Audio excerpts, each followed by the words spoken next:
Hey bloomers, I am Danielle Freckleton. Welcome back to another episode of Blooming by Grace, a space where we use grace to chart our journey. If you are interested in faith-based videos shared every Sunday and Wednesday, then subscribe. Tell a friend that we're over here and we're blooming. But darlings, guess what? We are not just blooming, but we're blooming by grace. Listen, I am going to do two videos, this one and another one. So this series for these two videos is called Teenagers Draw Near. So if you know a teenager, go ahead even now and send them this video. Like these two videos that I've already created, this one is a little similar. The other one, it will get spicy. Let me tell you, girls, my teenage young nice ladies, please, darlings, say no to raising men. I've learned this and I've learned it quite early. You don't have a duty to your boyfriend, you have a duty to your husband. And because you're not in a stage right now where you can get a husband, then why force it? Or why worry so much about it?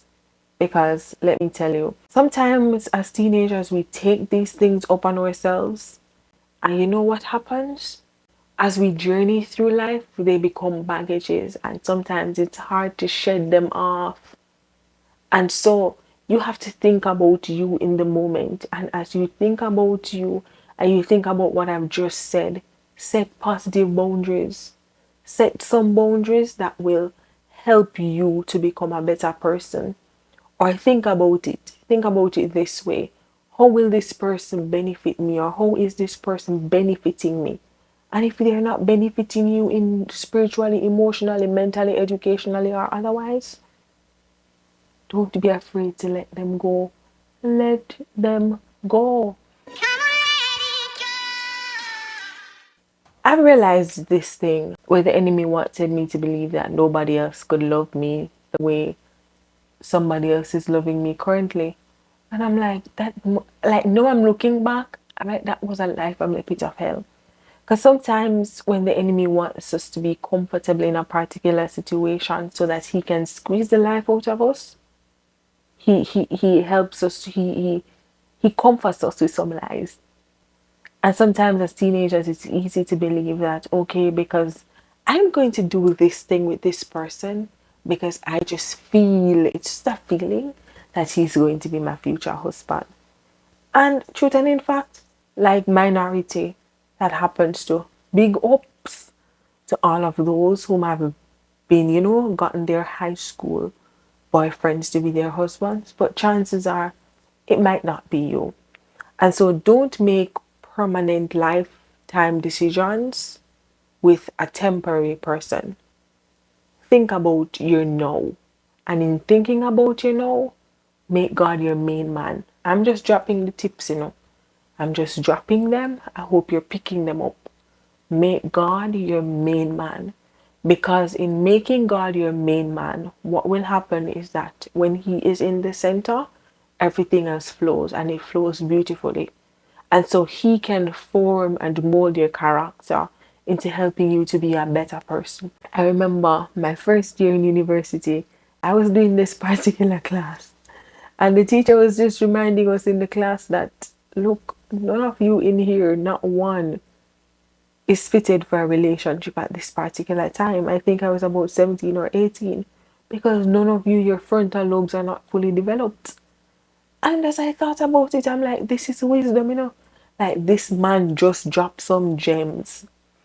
And majority of us never picked it up because at that time we just wanted a companion. Because sometimes loneliness can help us to feel that we need somebody, and not just loneliness, but the trends of the world and the things that others are doing, like our friends or family members, what they're doing. We think we should be a part of the trend. And so we fall into the trap of trends. And then we now have to deal with the baggages, soul ties, attachment issues, regrets, lies, fears, traumas. When we would could have it could have been dealt with a little differently if we would have set those positive boundaries and live by them. I know it's not easy, but it will be easy when you, at this stage in your life, understand that you are worth more. You are worth more than being lied to. You're worth more than being manipulated. You're worth more than just somebody that can just half love you. Because think about it.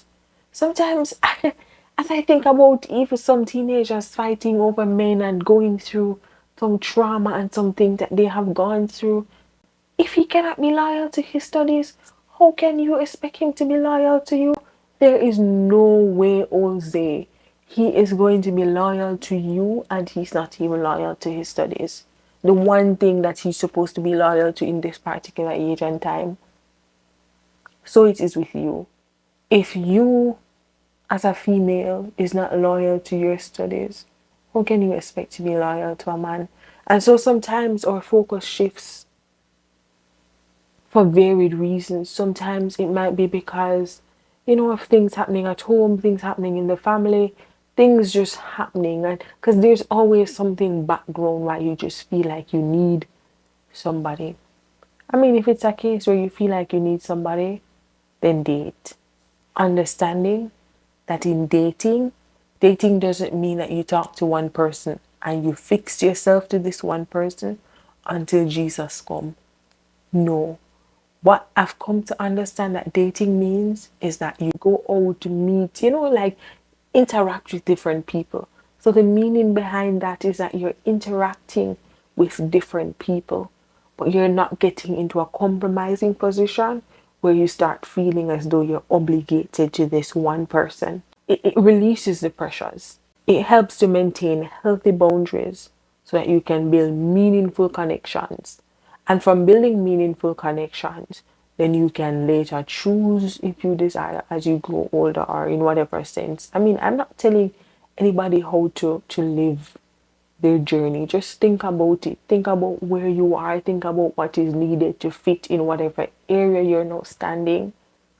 What is necessary for you now, and try to fit it. Understanding that every choice has a consequence. But in all the consequences, remember, it's not your duty to raise any man. It's not your duty to tell a man how to love you, to teach another young man how to treat you. And also remember, at this stage in your life, you don't have to settle. You don't have to settle for the bare minimum. You don't have to settle for the lies. You don't have to settle for the manipulations. You don't have to settle for any of that, because there is a big world with varied opportunities, with many people. And so, if you do the right thing by going the God way, which is not the easiest way, mind we say, but it is the worth it way, it will save you a lot of pain. It will save you a lot of trauma in just understanding that God's way is the best way. Also, the journey is different for everybody. Where you are on your journey is okay. I might not know it, but God knows it. And He is able to meet you where you are in teaching you what is necessary to help you to become. And if you're in a position where you've already started raising a man or teaching a little boy how to treat you, may you just develop the confidence in Christ that He will teach you certain values, that even if at the end of the day the relationship doesn't go the way you desire, that God's way is the best way and He knows what's best for you. At the end of the day, if you wouldn't have gotten anything from this video, remember that you are worth more than a bag of chips. Girl, you are the prize. You are the prize. And so if it doesn't suit you, you don't have to settle. If you like someone and someone is not serving, then move on to another restaurant. There are other restaurants that are serving salmon. If you don't eat chicken and chicken is all that is being served, move on to another kitchen or move on to another restaurant, because somewhere else is serving that which you desire. And just a little quick tip. Write down the things that you desire in a man. At your age, yes, as a teenager, it's okay. Write it down. I mean, sometimes it might change along the way, and pray over it so that as time progresses and when God is ready, of course, He will not give you everything on the list, chances are, but at least you would have an idea of what you are looking for in a man. And so you don't settle too early and you don't allow yourself to be bruised and battered from people who are bruised and battered themselves. At the end of the day, it doesn't matter who you are, it doesn't matter where you are, it doesn't matter what you're going through. May you never forget that you are not too dirty for God to cleanse. You are not too broken for God to mend you. Yes, you are not too far for God to reach, nor are you too guilty to fall at His feet. I don't know who you are. I don't know where you are. I don't know what you're going through. But may you never forget that we're saying no to raising men and we're making God our main man. Our main man. May you never forget that we are saying no, no, no to raising men and we are making God our main man. See you next time. Goodbye.